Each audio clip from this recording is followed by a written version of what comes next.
오늘 민주당이 노동조합 및 노동관계 조정법 개정안을 상정할 것으로 예상됩니다.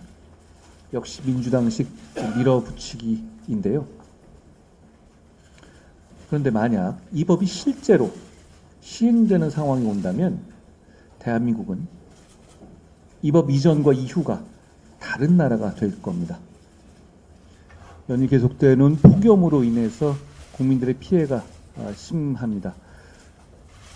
저희는 지난 총선부터 우리 사회에 널리 퍼져 있는 여러 가지 격차 해소를 우리 당의 정치의 중심으로 삼겠다는 말씀을 드렸는데요. 역시 이 폭염에 대한 피해도 이 취약계층과 다른 사이의 격차 해소가 필요하다고 생각합니다.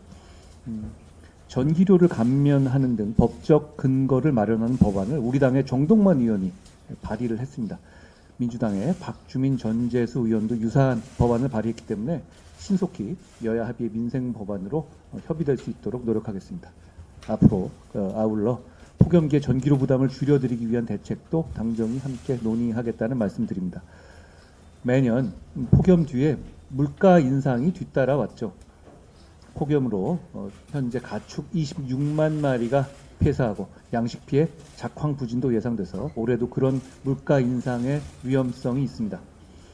게다가 올해는 예년에 비해서 이른 추석을 맞게 되기 때문에 수급 대책을 미리 챙길 필요가 있습니다. 이번에 지명되신 김상훈 정책의장 지명자께서 직전까지 우리 당의 민생경제안정특위위원장을 맡아오신 만큼 저희 당이 중심이 돼서 물가안전대책에도 적극 나서겠다는 말씀을 드립니다. 지난 1일 인천 아파트 지하 주차장에서 전기차 화재 사고가 발생해서 주민들의 피해가 매우 크고 전기차를 사용하거나 전기차의 주차 공간을 공유하시는 국민들의 불안감이 큽니다. 우리나라의 전기차 등록 대수는 현재 60만 7천 대 수준입니다. 탈탄소의 추세에 맞춘 그리고 자동차 선진국으로서의 기술 발전에 따른 빠른 보급이 되고 있는 것이죠. 문제는 그 보급 속도에 정확하게 따르지 못하는 제도와 규제 속도가 라는 지적이 있습니다.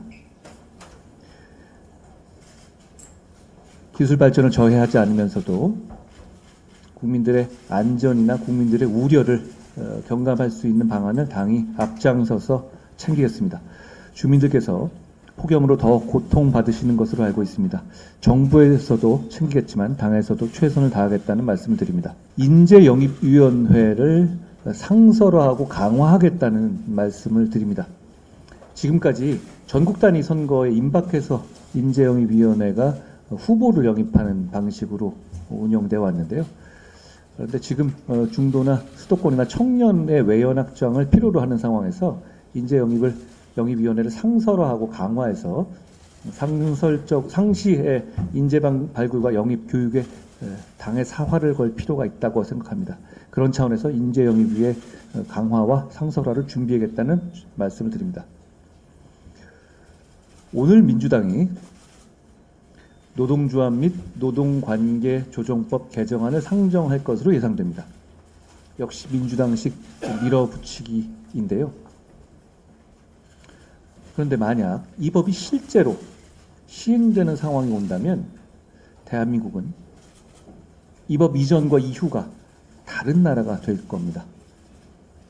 기존에 이 법안에 있던 노조의 불법행위, 손해배상 책임을 면할 수 있게 한 것 외에도 더 추가해서 근로자가 아닌 자도 노조에 가입할 수 있게 하고 사용자의 불법 행위를 이유로 근로자 배상 책임을 면제하게 했습니다. 여러분, 노동자의 권익보호는 대단히 중요한 가치고 우리 국민의힘도 그걸 지키기 위한 정치를 할 겁니다. 그러나 이 법은 정치 파업을 위한 노조의 레버리지를 극도로 높여주는 것이어서 대한민국의 우상향 발전을 정면으로 가로막는 결과를 가져올 겁니다. 대한민국을 혼란에 빠지게 할 것입니다. 우리 국민의힘은 근로자의 권익보호와 대한민국의 우상향 발전 모두를 해낼 겁니다. 그래서 그러기 위해서 이 법을 막을 것이라는 말씀을 드립니다. 인선 관련해서 마지막으로 잠깐 말씀드립니다.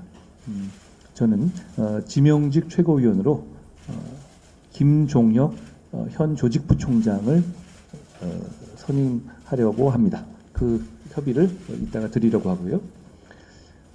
이건 뭐 협의 대상은 아닙니다만 말씀드리면 수석 대변인으로서는 곽규택 의원과 한지아 의원을 선임하고자 합니다. 전략부총장으로는 신지호 전 의원을 선임하고자 합니다. 조직부총장으로 정성국 의원을 선임하고자 합니다. 제 말씀은 여기까지입니다.